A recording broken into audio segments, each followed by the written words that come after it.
Well, hey friends, it's Erica and Lisa here, and we're really excited because today we are kind of testing out having one conversation that's going to serve both of our audiences. And so this conversation will be airing on both of our podcasts, which is really fun. So let's get into it. So, first, for anyone who doesn't know you, Lisa, can you tell us a little bit about what you do and who you help? Yes, of course. Hello, everyone. I'm Lisa Avila, and I'm a nonprofit strategist. So I help women start and scale their nonprofits. And I'm also helping women entrepreneurs as they move impact into their businesses. So those who aren't necessarily ready for a nonprofit, because that's kind of what we're finding, that's like, let's bring some impact in. That's your first move. And then we're going to get that nonprofit going because we all want to change lives and help our communities. Yeah, I feel like we're going to talk about that and the difference a little bit more in this conversation because I'm excited to hear more about that. So, what first drew you to working in the nonprofit world? I was in the wine industry for quite a while and I saw a lot of disparities, a lot of people who needed help. And I just felt like, I could be doing more to help people. And that's how I went back, got my master's in education, and took that and moved into the nonprofit world. And I just love helping people. I've always had a heart on my sleeve and it's a lot of fun for me. That's so cool. What made you passionate about helping women specifically start nonprofits? I love working with women. Especially, moms are drawn to me because I'm a mom of three. I know you're a mom. And we have so much compassion and we want to help people. And what better way to do that than to start a nonprofit with something that you care about so deeply? Because you can make such a big impact when you have a nonprofit or a foundation. Yeah, I feel like I see this with the clients that I work with that are nonprofits starting out because they didn't really intend to start a nonprofit necessarily. They just had some kind of passion or burden for a specific situation or people group. And then it kind of morphed into, oh, this got bigger than I thought, and maybe it's time to make it legit. So I'm excited to be talking more about that on this episode. Yes, yes, it's so true. And so for my listeners, Erica, who are meeting you for the first time, I'd love to know about your work and how you are helping business owners. Yeah, so I am Erika Millard. I'm a bookkeeping and QuickBooks expert, and I help service-based small businesses as well as nonprofits either set up, clean up, or hand off their bookkeeping. So no matter what part of the journey that you're on, if you're just starting out, all the way to being ready to fully outsource it, we have options available and really just love supporting female business owners, nonprofit runners, founders who need help understanding their numbers because I really want to help you take you from just compliance to actually understanding what the numbers mean so that you can make better, empowered decisions. Whew. Thank you for doing that because that is not, for me as a business owner, it can be so overwhelming to look at my numbers that sometimes I just kind of push it to the side. But when you are empowered with your budget and knowing, it's so much better. Like it takes so much out of your brain. So that's so nice. Yeah, totally. And what I saw over and over was just like you said, it's very common that people stick their heads in the sand because they're kind of worried about what they're going to see. And so they'd rather just avoid it than actually face what the numbers are going to tell them. But more often than not, I saw people doing better than they thought they were. And so that's actually an encouragement for those listening of often you're doing better than you think, and having that head in the sand actually just like drags out and magnifies the fear, and the Yes. anxiety instead of actually knowing what's going on and then being able to make a decision about it. So that's why I'm just so passionate about helping women specifically, because we can easily feel intimidated by all the terminology. And I've had a lot of clients with just bad experiences with bankers or CPAs, or like lots of tears, lots of feeling dumb. And Yes. so I really want to make it judgment free, no shame, just like we're chatting over coffee about it. Yes. Oh, I love this. And what led you into bookkeeping and the financial education piece of it? Yeah, so I actually have an accounting degree, and funny story, I went into accounting because I wanted to be in the FBI, and Oh, they were really heavily recruiting for financial and like white collar crime at the time. So that was my initial goal. I would always go around in college telling people I'm an accounting major, but for a cool reason. So and that dream just never really was fulfilled. But I worked in corporate accounting for several years. And then when my oldest was born, I knew I didn't want to work 60, 70, 80 hours a Mhm. week. But I also got bored very easily with just one baby at home. And so I had thought about starting my own business, and kind of through some crazy circumstances, got a handful of clients. But after a while, I was just doing full service bookkeeping and feeling like, man, I have some like coaching type of tendencies, but I don't know how this fits with bookkeeping. And when I started marketing my services, I had several women over like the span of 6 weeks say, well, I can't afford a full service bookkeeper, but could you just teach me how to use QuickBooks? Or could you just review my reports so that I can understand what this means? Or could you just help me not cry in front of my CPA? Literally, someone said that.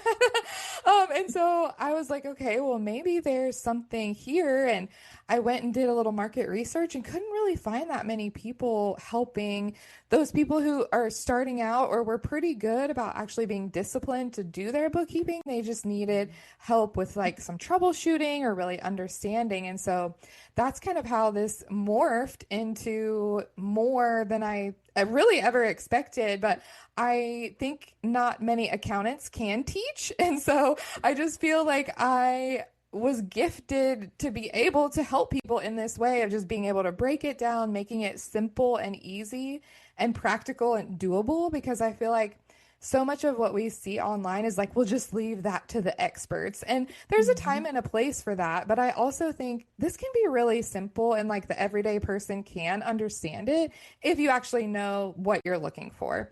So that's kind of how it all morphed together into having the whole journey of support available, because not a lot of people were helping those. And so Yeah. that's what I really, it came from people asking me for that kind of help. It is such a great idea because you are such an approachable person.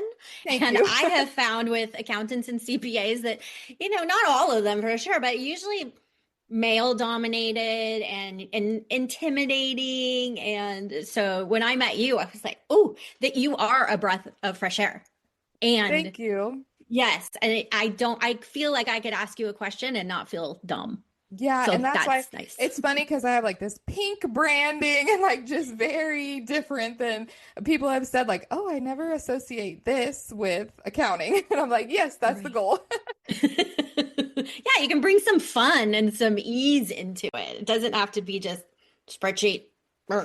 Yeah, and I think, that's part of my mission too, is just this can be way more cozy and casual than what it's become, I think, in the online space. And but I also want people to feel like, oh, I have a seat at the table too. Like it's not just for the stuffy professionals.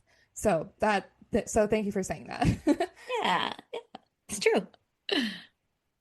All right. Go ahead. Sorry.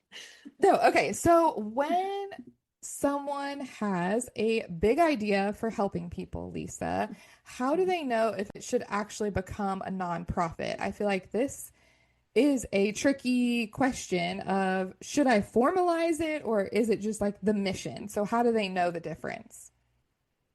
It's interesting because, as I said before, women, we care so deeply.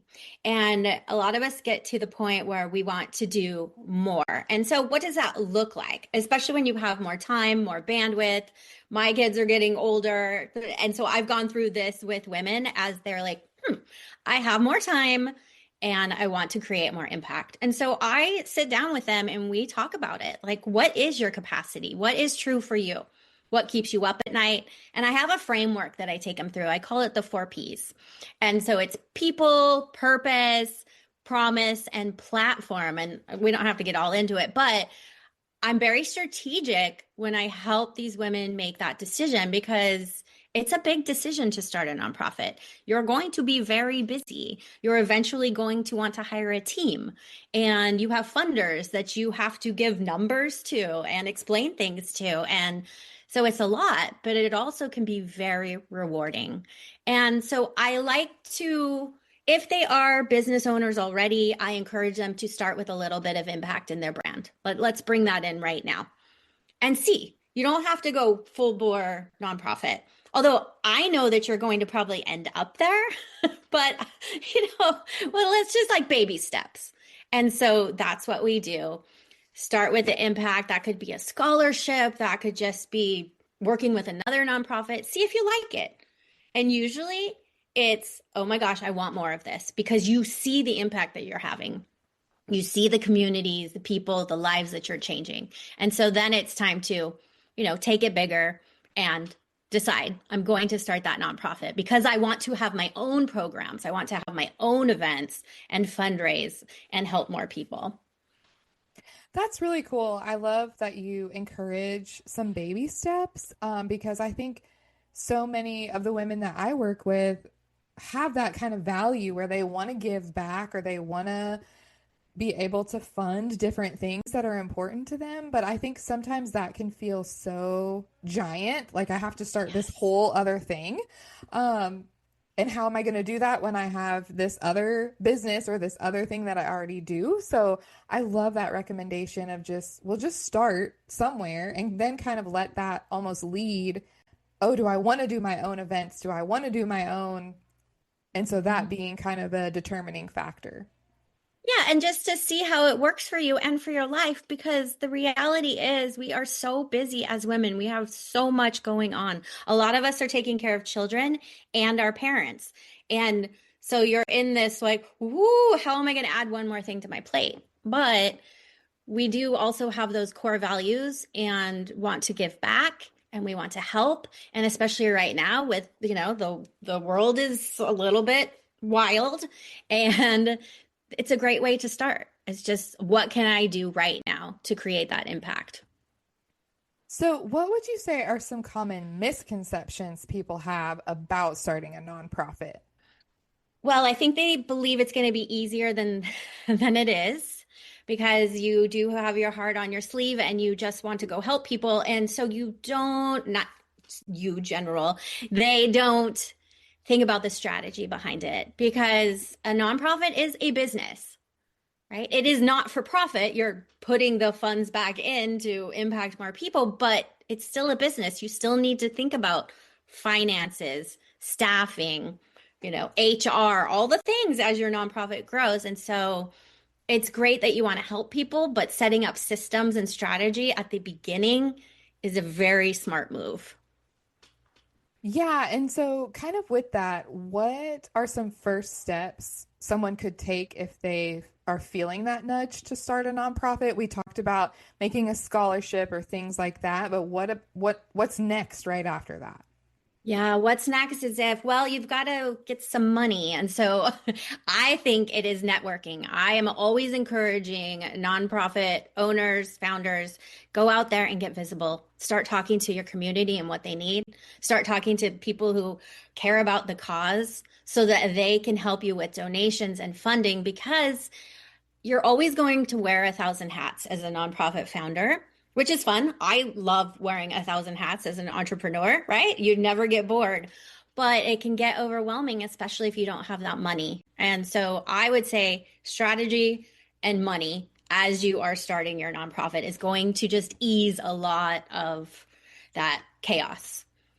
Do you have tips for where to start networking? Because I would imagine you might not feel completely welcome in like a small business setting per se. So, are there certain Yeah. places that are better? Do you find other people with the same interests of cause? Like, where do you look to network? Yeah, that's a really great question. It depends on who you want to serve. So, for instance, I have a client that works with people who have the same skin condition as she does. And so when she first started, she had a full-time job. She started her nonprofit and she was on Facebook pages and in groups and just talking with other people who have the skin condition. And then they know somebody who is in corporate or they know somebody who's in pharma. And so it's just making those connections with people who have the same, it could be like the same skin condition or the same desire to help. Let's say you want to help education, right? You want to help kids. That's what I do. I do school board advocacy. So when I'm networking, I'm talking to other parents in my local community. And then they know somebody who knows somebody who wants to donate. And so it does have that ripple effect, but that's how it starts, of finding who has the same kind of core beliefs and causes that they want to be behind, and just start talking. Just have the conversations. It doesn't have to be a whole slide deck. It doesn't have to be anything formal. You can show up to a sporting event or, wine with some ladies and just start talking. And you never know who you're going to meet that says, oh my gosh, I want to help you with that.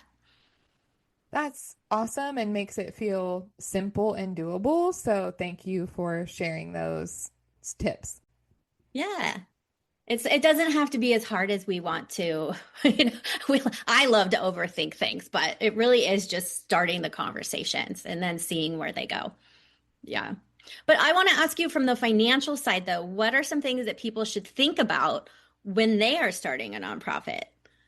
Yeah, I think the first couple things are number one, you really need a system. So you need some kind of method to track your donations and also to track it by the specific donors. So, really early on, I think a donor management system is helpful because it will help you keep track of those people who are donating, and then usually helps you prepare like statements for tax purposes for them Yeah. as well. And then you need some kind of bookkeeping software. I mean, a spreadsheet is okay for a season in the early beginning, but when you start to get to the point where you're manually entering a lot of things, or if you're really not a spreadsheet person, or if you start to find a lot of duplicates, or if you type numbers wrong in your spreadsheet, there's a lot of room for manual error. So we don't really like to have that to uh, leave leave a spreadsheet for too long. And a software will really help automate some of those things for you and help you make it a little bit more legit. So if you're reporting to a board, or if any of your donors really request, hey, can I see your financials before I donate? A software will help you make it look more professional than just an average spreadsheet. So those are some things to think about. And one, I don't know if you talk about this, but Lisa, but one money saving hack is to get a membership with TechSoup, because they Hmm. will give you a very discounted version of QuickBooks as well as all kinds of other softwares and tech stuff. And so a lot of people, well, actually, a lot of my nonprofit clients find out about that after they've already signed up for QuickBooks, and then it's really a pain to switch it over. So if you're going to do it, I recommend starting from the very beginning and get your subscription from there. But those are the first couple of things, is just how you're going to track the donations that you've gotten from people, and then all of the other bookkeeping. Usually it's both of those systems working together, a donor management system and something like a QuickBooks that works together, so that you cover all of the donation and then expense side of things. So then you want to think about, okay, what's my routine with my bookkeeping going to be? Am I going to do this every single day, which is not necessary?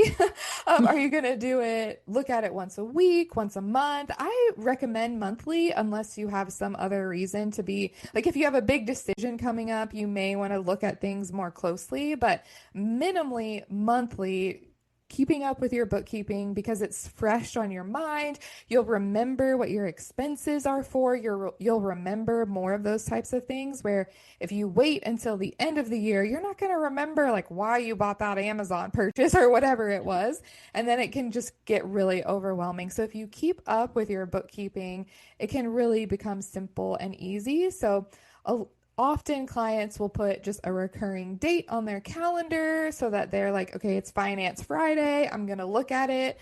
So you need some kind of system and then a routine for actually keeping up with it, unless you're ready to just outsource that to a bookkeeper right away. But often I find nonprofits can't afford that right away. So they need just some support, either setting it up and then maintaining it themselves until they're kind of at that place that they're ready to outsource. Yeah, that is so smart to set it up recurring. So I like that. What did you say? Finance Friday? Yes, a lot of people do Finance Fridays. And then I have another podcast episode on this, but sometimes you're going to have to use a hack to force yourself to make it fun. So sometimes people will go to a coffee shop and get their special coffee, and that's their treat to actually do their bookkeeping. Sometimes people will light a certain candle and kind of like make a ritual with it. And just kind of get yourself motivated to do it. Some of my clients are more motivated by pain than fun. And so they won't pay themselves until they've done their bookkeeping. And so that's kind of another hack. Like if you want to pay yourself, then they'll just force themselves to do their bookkeeping first. So whatever it takes to actually do it, sometimes we just have to make a new habit if we're not used to doing these kinds of things. And it can be really intimidating in the beginning if you feel like, I don't know what I'm doing. And then you're just going to like put that off till later. So sometimes you need something fun or motivating to get you there. This is such a great hack for any business owner, right? Any female entrepreneur. It made me think of like, oh yeah, when I didn't want to go to Pilates for the first time because I was so intimidated. But then once you go and you start to see the change and you feel good, it's like, oh, I can do that. Yeah, and really it usually only takes clients a couple times before they're like, I made this huge mountain and this really isn't that hard. And so that's my goal for every business owner or founder is to get you to the point where it feels like this really isn't that hard. Like I am capable and I can do this. Yeah. Oh, that feels, I like that. It's very nice.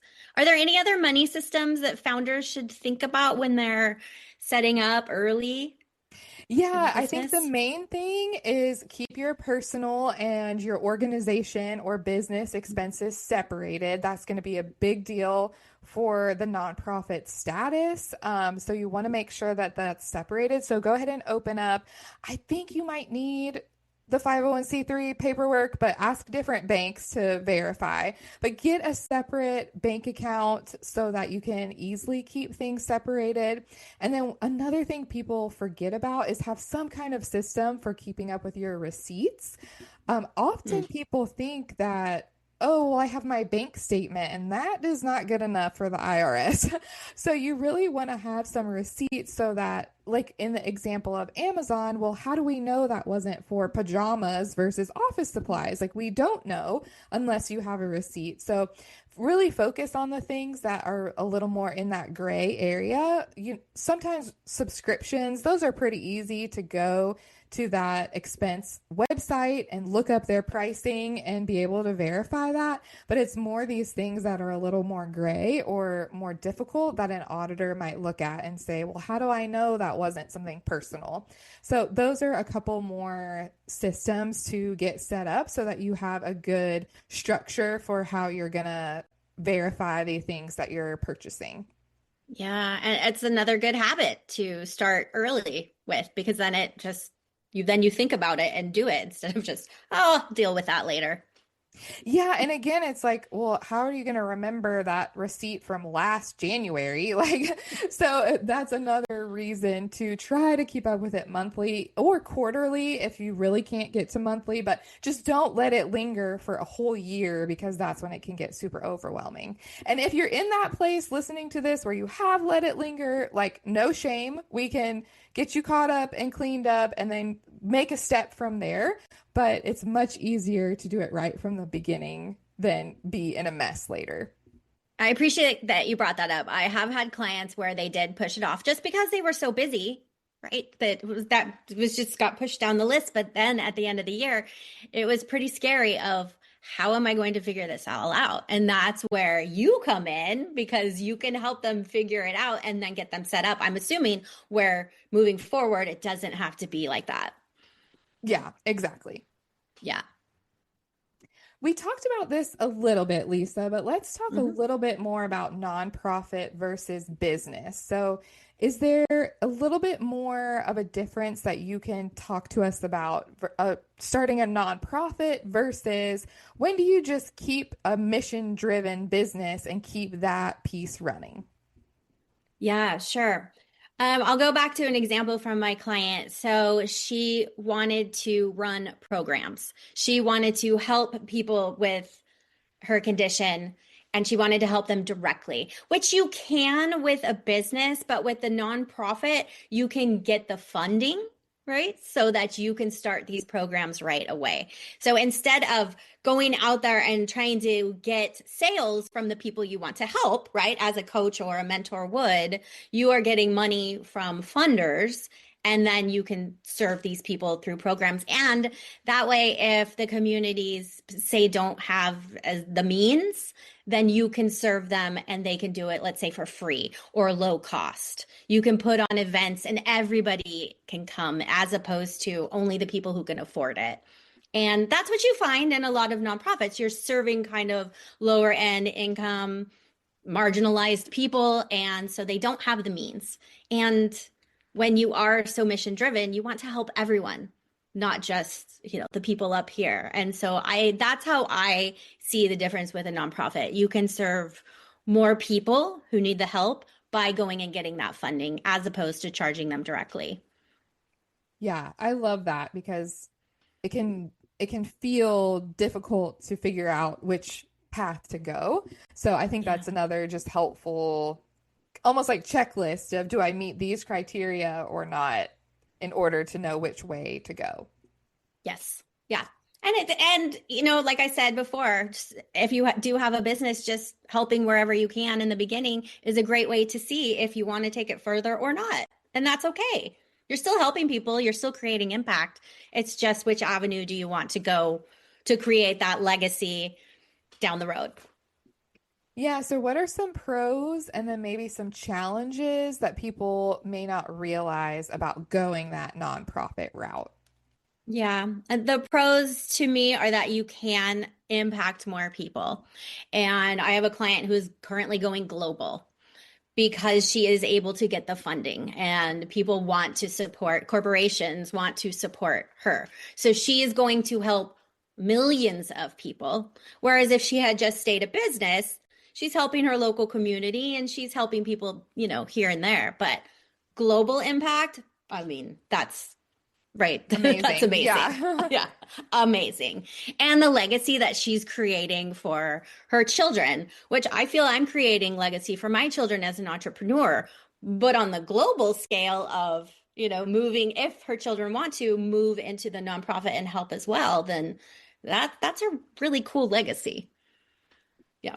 So Yeah, those are amazing. pros that I see. Yeah. The cons, it's a lot of work.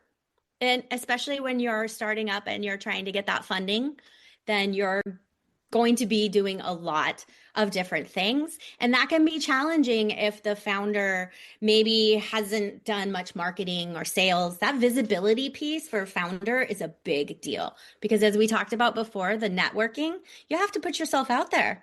And if you are really shy and you just want to kind of help people in the background, it's going to be tough. But I feel the more that you put yourself out there and you start helping people and you see that working, then the confidence grows and it gets a little bit easier. Mm, yeah, that's so cool. And I love that, sometimes we just have to push past our comfort zone no matter which route we choose. And it's like we're gonna be busy, I mean, no matter what. And so I like how you even shared that there's some global impact And like the thing, if you don't go that way and you could have, you're missing out on potentially the impact and influence that you could have on people you don't even know about yet. Right, right. And it's not for everyone. There is nothing wrong with people who are creating impact in their local communities. We need that. We surely need that in America right now. But there are some who are called to a higher purpose. I would say purpose. And so for them, I feel the nonprofit route is a great way to go. And so I'm wondering if someone does decide to start the nonprofit, like what responsibilities have you seen that kind of overwhelm them or surprise them?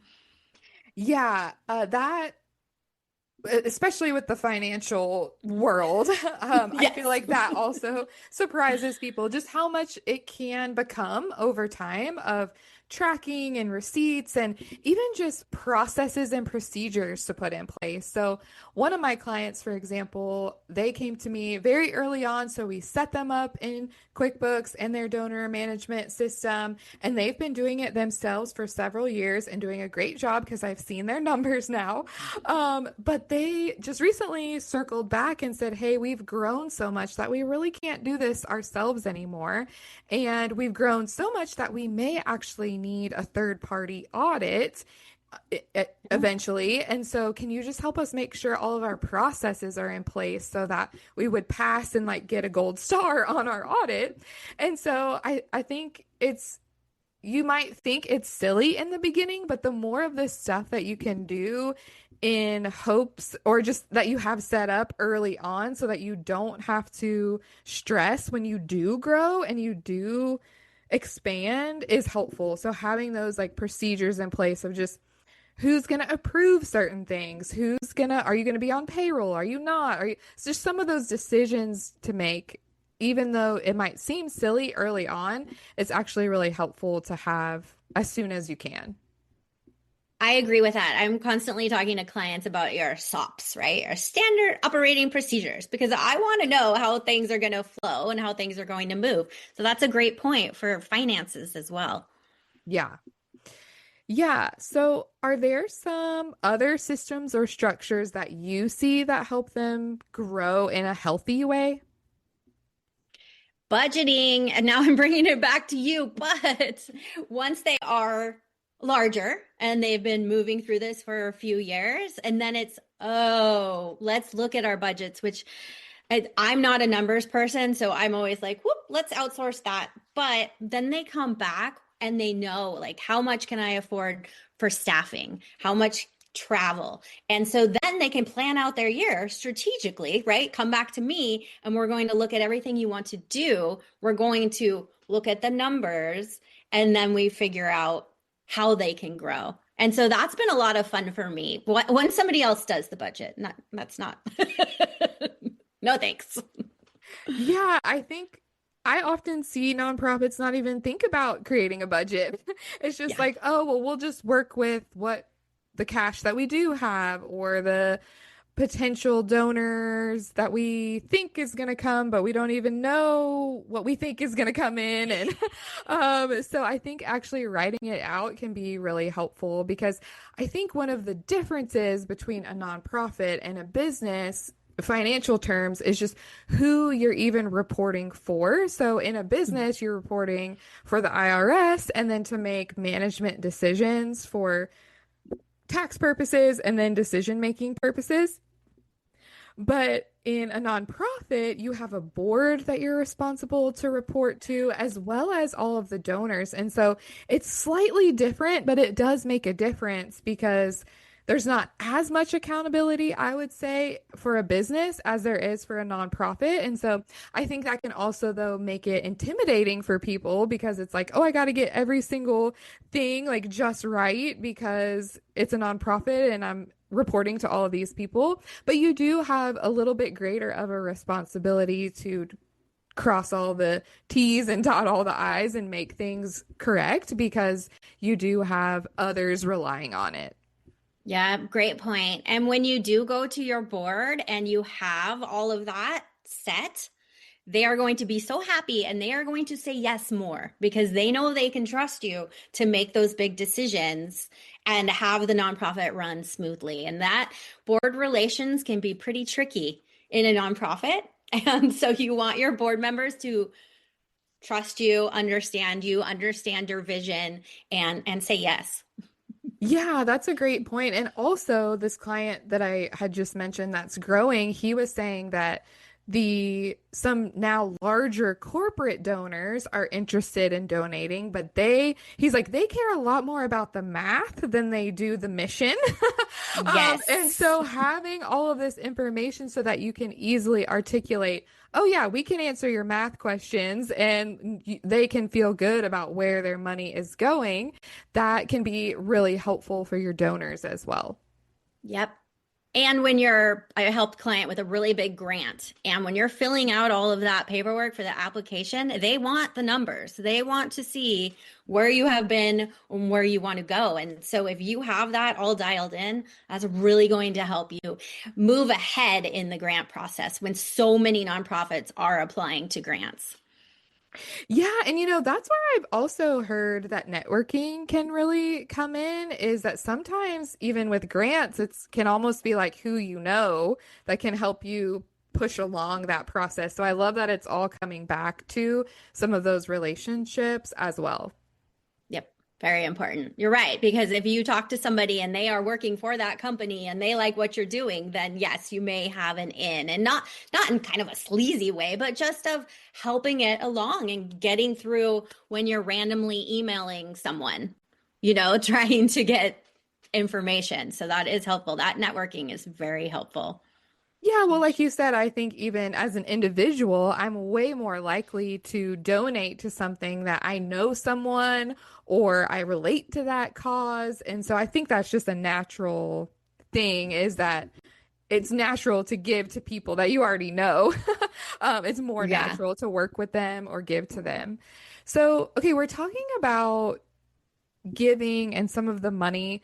How can founders think about paying themselves? Because I know that this can be a challenge when it's not really a business. And so I've seen some founders struggle to actually pay themselves for the work that they're doing. So, what is your kind of philosophy or coaching around that?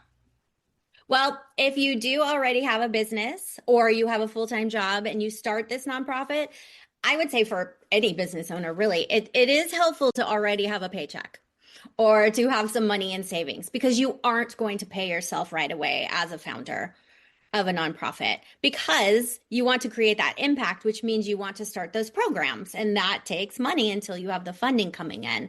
But as soon as the funding does come in, I think it is important to be compensated for your work. A lot of nonprofits, they don't pay their employees well. When I worked at one, I loved my work, but I had 3 kids to feed. And so I would love to change the narrative. And I think I am helping do that, of you can be paid well and change lives. And so I encourage founders as soon as they can to start taking a paycheck from the nonprofit, even if it's little, because it also gives you the boost of, okay, this is working. I'm paying myself for my time and my energy. I am valued as the founder, and my team is valued. Yeah, I actually agree with that, because I think if you don't, then you are susceptible to burnout faster because it's just you're Yes. giving, giving, giving and not seeing any of the reward. And so I think most of the people that you and I work with, like, we know you're not going to be egregious of what that amount of pay is going to be. So even a Right. small about amount is above average. Like, it is well deserved as the founder of the organization. Yes. Agreed. Yep. All right, Erica, as we wrap this up, it's been so much fun, but I am curious to know one step someone listening could take this week if they do feel called to start or scale their nonprofit. Yeah, well, I think it comes back to on the financial side of just starting to research. If you're in that beginning stage, I would definitely get a TechSoup sub membership. And then I would just start to research what systems would be right for you, because that's really going to guide a lot of your setup and starting. And then even go ahead, even now, and put a Finance Friday or put some kind of money date with yourself on your calendar. And even if all you do is look into, is QuickBooks right for me? Or I'm going to start a very simple spreadsheet of all the handful of things that I've spent money on to even research if nonprofit is right for me. Just those types of things. Just get yourself started in the habits that are going to continue on with you as you grow the thing. And then if you are someone who has started and you're finding you're in a little bit of a mess, then figure out what your next step is. So is it that you need understanding around your reports? Is it that you may need some education around the softwares or systems that you're working with? Is it you might need to bring in someone to help you clean it out or straighten it up? Are one of those steps applicable to you? But just don't stay in the shame and fear. Get some help, because that will help you move faster and grow faster going forward. So, Lisa, what about for you? What is one step someone could take if they are feeling called to a nonprofit? I love that you said just start, right? It's acknowledging that you want to create more impact. And so what does that look like? What does that look like in your life, family, business? And if it's not a nonprofit yet, then just find a way this week that you could create more impact. Because I know when you volunteer or you give back, you feel so good about the change that you are creating, even if it's a little tiny change. Any change is good. We need that right now in this world. And so that's what I would say. Just start. Take a baby step. Figure out what you love doing, what keeps you up at night, what breaks your heart, and just go toward that and see how it feels. And I bet you'll be starting that nonprofit very soon. Well, we hope that everyone listening feels encouraged and motivated and just even a little more educated around nonprofits. If you have questions, reach out to either one of us. We would love to chat about this and if either of these things are right for you. And we will see you next time. All right. Thanks for spending time with me today on The Rich Nonprofit. If this episode hit home for you, I bet there's a woman in your circle who needs to hear it also. Please share it with her. And don't forget to rate and review. It helps other women find me, and I appreciate it more than you know. And if you want to keep the conversation going, come on over and join us in Built for Bigger. It's my free Telegram community. We chat about strategy, business, life, mindset, and everything it takes to grow. The link is in the show notes. And I will see you next time.